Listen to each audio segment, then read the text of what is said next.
أعوذ بالله من الشيطان الرجيم. بسم الله الرحمن الرحيم.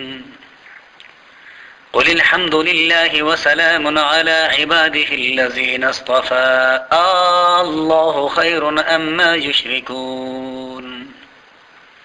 أمن خلق السماوات والأرض وأنزل لكم من السماء ماء فأنبتنا به حدائق ذات بهجة ما كان لكم أن تنبتوا شجرها أإله مع الله بل هم قوم يعدلون. 19 پارے سورہ نمل کی یہ 5واں رکوع ہے. اس 5ویں رکوع کے ابتدائی ایک آیات 19ویں پارے پہ مشتمل ہے اور باقی آیاتیں 20ویں پارے پر مشتمل ہے. یہ 5 رکوع آیت نمبر 59 سے لے کر آیت نمبر 67 تک کے آیاتوں پہ مشتمل ہے. سورہ اعراف میں اللہ تبارک و تعالی نے کچھ مضامین بیان فرمائے ہیں کہ جس میں گزشتہ امتوں کے کچھ حالات تھے اور ان پر آنے والے عذاب کا تذکرہ تھا. اس سورہ مبارکہ میں بھی کچھ انبیاء کرام کا تذکرہ تھا اور ان کے ساتھ ساتھ ان کے کچھ امتوں کا بھی اور اس وقت اور اس زمانے کے نافرمانوں کا بھی کہ جو اپنے نافرمانیوں کی وجہ سے دنیا کے اندر ہی اللہ تبارک و تعالیٰ کے عذاب میں گرفتار ہوئے. اللہ تبارک و تعالیٰ اس رکوع میں حضور نبی کریم صلی اللہ علیہ وسلم سے مخاطب ہے کہ آپ اللہ تبارک و تعالیٰ کا شکر ادا کریں کہ آپ کی امت کو دنیا کے عذاب عام سے معمون کر دیا گیا ہے اور انبیاء سابقین اور اللہ کے برگزیدہ بندوں پر آپ سلام دیجیے.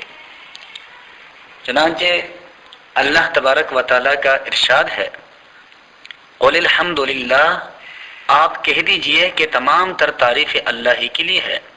وسلام علی عبادہ الذین اصطفی، اور سلام ہے اس کے بندوں پر جن کو اس نے پسند کیا ہے. اصطفیٰ پسند کرنا. اللہ خیر، بھلا اللہ بہتر ہے. اما یشرکون، یا وہ جن کو وہ اللہ کے شریک قرار دیتے ہیں. یہاں سے اللہ تبارک و تعالیٰ نے اللہ تبارک و تعالیٰ کے توحید کا آغاز فرمایا ہے.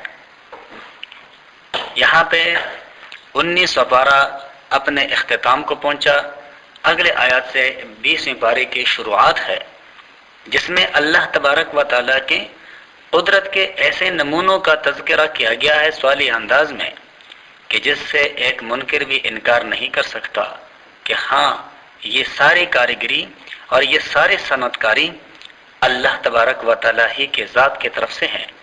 پھر آخر میں ان سے سوال کیا گیا کہ جب یہ سب کچھ اللہ ہی کی طرف سے ہے تو پھر اللہ کو مانتے کیوں نہیں ہو اس طرح سے جس طرح کے ماننے کا حق ہے. چنانچہ اللہ کا ارشاد ہے امن خلق السماوات والارض، کون ہے وہ جس نے بنائے ہیں آسمانوں اور زمین کو. وانزل لکم، اور کون ہے وہ کہ جو نازل کرتا ہے تمہارے لیے من السماء، آسمان کی طرف سے ماء پانی. فانبتنا به، اب اللہ تبارک و تعالیٰ فرماتے ہیں کہ ہم ہی نے اگائے ہیں اس پانی کے ذریعے حدائق ذات بہجہ، پر رونق باغات. ما کان لکم، تمہارا یہ کام نہ تھا ان تنبتوا شجرہا، کہ تم اگاتے اس کے درخت کو، یعنی یہ کام تمہارے بس کا نہیں تھا کہ تم زمین سے اپنے طاقت، اپنے قوت اور اپنے کاریگری سے ایک درخت بھی اگا سکو. اِلٰہٌ مع اللہ، اب کوئی اللہ کے ساتھ اور حاکم ہے. بل ہم قوم یعدلون، کوئی بات نہیں، وہ لوگ ایسے قوم ہے کہ جو سیدھے راستے سے مڑے ہوئے ہیں، یعنی سیدھے راستے سے وہ لوگ ہٹ گئے ہیں. اللہ پھر سوالی انداز میں ان سے پوچھتا ہے من، کون ہے وہ جعل الارض قرارا، جس نے بنایا زمین کو ٹھہرنے کے لائق یا زمین کو ٹھہرا ہوا پیدا کیا. حالانکہ زمین کے نیچے پانی ہے، اس کے اوپر ہوا ہے. تقاضا اس کا یہ تھا کہ ہر وقت یہ زمین جھولتی رہتی لیکن اللہ تبارک و تعالیٰ نے اس کو سکون والا بنایا ہے تاکہ اس پہ رہنے والا پرسکون طریقے سے ٹھہر سکے۔ تو اللہ کا ارشاد ہے وَجَعَلَ خِلَالَهَا، اور کس نے بنائے ہیں اس زمین کے درمیان میں انہار نہریں، وَجَعَلَ لَهَا رَوَاسِيَ، اور کس نے بنائے ہیں اس زمین کے اوپر پہاڑ، وَجَعَلَ بَيْنَ الْبَحْرَيْنِ حَاجِزًا، اور کون ہے وہ کہ جس نے دو سمندروں کے درمیان پردہ حائل کیا۔ اَإِلَٰهٌ مَّعَ اللَّهِ، کیا اللہ کے ساتھ کوئی اور معبود ہے؟ بل اکثرهم لا يعلمون، بلکہ ان میں سے اکثر وہ ہے کہ جو نہیں جانتے۔ یعنی کوئی اور با اختیار ہستی ہے جس سے یہ کام بن پڑے اور اس بنا پر وہ معبود بننے کے لائق ہو؟ جب نہیں تو معلوم ہوا کہ یہ مشرکین محض جہالت اور ناسمجھی سے شرک اور مخلوق پرستی کے غار عمیق میں گرتے چلے جا رہے ہیں۔ جب اللہ تبارک و تعالی چاہے گا اور مناسب سمجھے گا تو بے کس اور بے قرار کے فریاد سن کر ان کے اوپر سے سختی دور کر دے گا، جس طرح کے آنے والے آیات میں ہیں، اور وہی ہے کہ جو بے کس اور پریشان حال لوگوں کے پریشانیوں کو دور فرماتا ہے۔